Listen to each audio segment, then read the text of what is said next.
Pithapuram Rama theatre centre వద్ద గల శ్రీ పైడితల్లి అమ్మవారి నూతన ఆలయంలో శ్రీ పైడితల్లి అమ్మవారి విగ్రహ ప్రతిష్ఠ మహోత్సవం అంగరంగ వైభవంగా జరిగింది. Pithapuram municipal vice chairperson Kothapalli Padmavathi Bujji దంపతుల ఆధ్వర్యంలో జరిగిన ఈ ప్రతిష్ఠ మహోత్సవంలో జనసేన పార్టీ నేత పిఠాపురం మాజీ ఎమ్మెల్యే పెండెం దొరబాబు హాజరై పైడితల్లి అమ్మవారిని దర్శించుకుని ప్రత్యేక పూజలు నిర్వహించారు.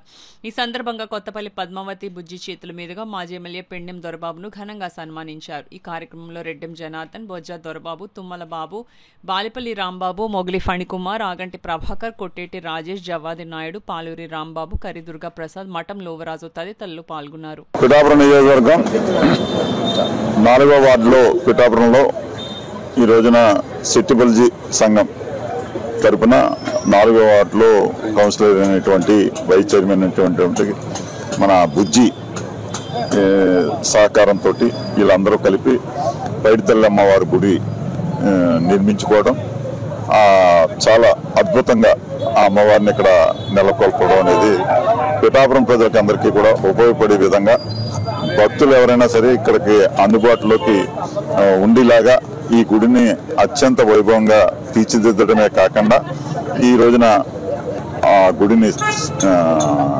పునఃప్రతిష్ఠ చేసే కార్యక్రమానికి మేము కూడా పాలుపంచుకునే అవకాశం కల్పించిన ఆలయ కమిటీ సభ్యులకి, మన బుజ్జి గారికి అందరికీ కూడా మరొకసారి ధన్యవాదాలు తెలియజేస్తాం.